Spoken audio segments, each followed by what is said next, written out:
నేను ఒక మాట అడుగుతున్నాను, ఆ ప్రపంచ నియంత వచ్చి ఇంత భయంకరంగా హింసలు పెట్టి చంపుతుంటేనే ఇన్ని కోట్ల మంది రక్షణ పొందారే. ఇవాళ మన దేశంలో రిజర్వేషన్లు లేవంటే ఆగిపోద్దండి క్రైస్తవం. ఏం తమ్ముడు, రిజర్వేషన్ లేదట. యేసయ్యను నమ్ముకుంటే రిజర్వేషన్ లేదు. యేసయ్యను నమ్ముకుంటే ఎస్సీ ఎస్టీ అట్రాసిటీ చట్టం వర్తించదంటే, అయ్యి బాబోయ్ వద్దండి బాబు, మాకు ఏ సొద్దు ఏం వదిలేండి, మాకు చట్టమే కావాలి, వద్దు సార్ మాకు ఏ సొద్దు అని అంత హౌలగాడులా క్రైస్తవులు. అట్లా అనుకున్నాడు వాడు హౌలగాడు.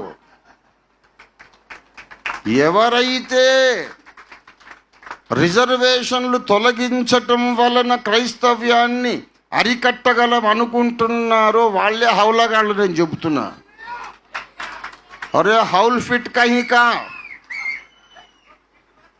నీవిలాంటి నల్ల చట్టాలు చేసి అక్రమమైనటువంటి చట్టాలు చేసిన కొద్దీ క్రైస్తవ్యం ఇంకా ఎక్కువైపోతుంది.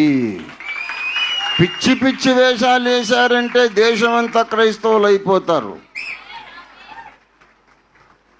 క్రైస్తవులను అరికట్టాల్సిన విధానం అది కాదు. కష్టపెడితే వాళ్ళు ఉపవాస ప్రార్థనలు చేస్తారు, దేవుడు దిగొస్తాడు, నీకు నడ్డి విరిగిపోతుంది. క్రైస్తవ్యం పాడైపోవాలంటే వాళ్ళని సుఖపెట్టాలి, బాగా డబ్బులు ఇవ్వాలి, అందరినీ కోటీశ్వరులను చేయాలి. అప్పుడు వాళ్ళు ప్రార్థన మానేస్తారు. ప్రార్థన మానేస్తే దేవుడు వెళ్ళిపోతాడు. అది దాని లెక్క.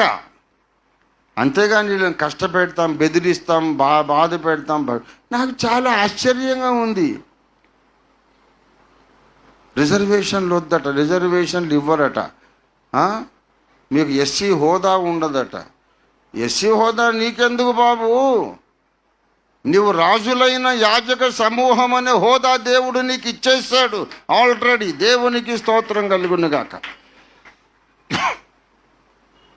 అరే ఇంకో 10-15 సంవత్సరాల్లో వన్ వరల్డ్ గవర్నమెంట్ వస్తుంది.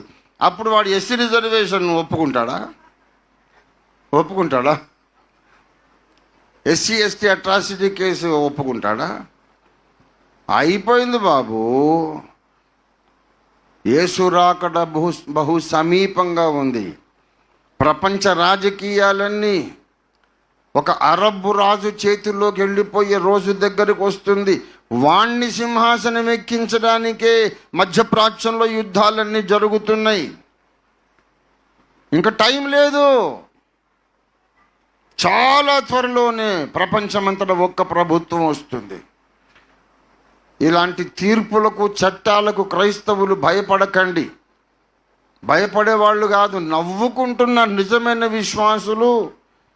ఇలాంటి తీర్పులు, ఇలాంటి కేసులు, ఇలాంటి చట్టాలు చూసి నవ్వుకుంటున్నారు. మనోళ్ళు కరపత్రాలు పంచుతుంటే ఎవడో పనికిమాలినోడు ఫోన్ కాల్ చేశాడట. ఏంటి మీరు కరపత్రాలు పంచుతున్నారు, మీకు పర్మిషన్ ఉందా, లైసెన్స్ ఉందా, పర్మిషన్ తీసుకొని పంచుతున్నారా? మేము ఫలానా పోలీస్ స్టేషన్ నుంచి మాట్లాడుతున్నాం అన్నాడు. వాడి కర్మగాలి, అది రంజితోఫీర్ కరపత్రం. నేను వెంటనే ఎంక్వైరీ పెట్టా. మన కళ్యాణమ్మ ఫోన్ చేసింది. ఆమెను అడ్వకేట్. ఎవరండి ఈ నంబర్ నుంచి ఫోన్ చేశారట, నేను వస్తున్నాను, ఎప్పుడు ఏ పోలీస్ స్టేషన్లో చెప్పండి, ఏదో పర్మిషన్ ఉందా అన్నారట.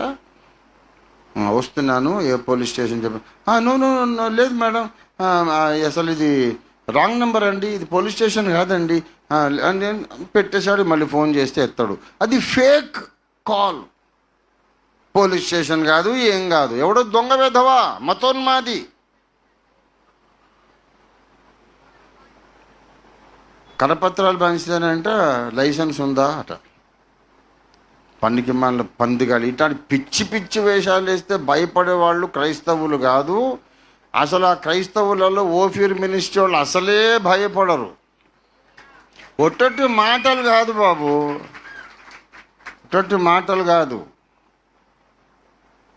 మాతో పెట్టుకోవద్దు. నోరు మూసుకొని ఎవడి మతం వాడు పాటించుకోండి.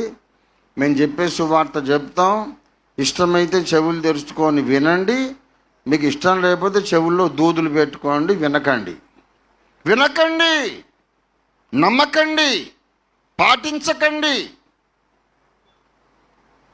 ఎవడు బలవంతాన్ని తీసుకొచ్చి ముంచాడు మిమ్మల్ని? అంతేగాని బెదిరించి మీకు లైసెన్స్ ఉందా అట. వాడు మనిషి పుట్టాడా లేకుంటే జంతువా? వాడు ఎక్కడుంది లైసెన్స్ తీసుకోమని?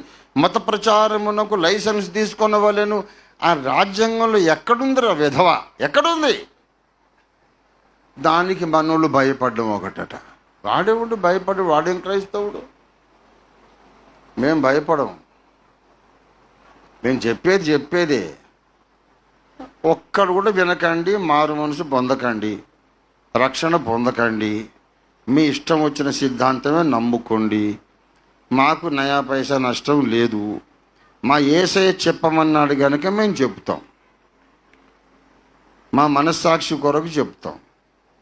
ఇష్టమైతే నమ్మడు. ఎవడో 100కో 1000కో ఒకడు నమ్ముతాడు. అందరూ పొలోమనేసి నమ్మరని యేసు ప్రభు వారు చెప్పారు. అందరూ నమ్మరు.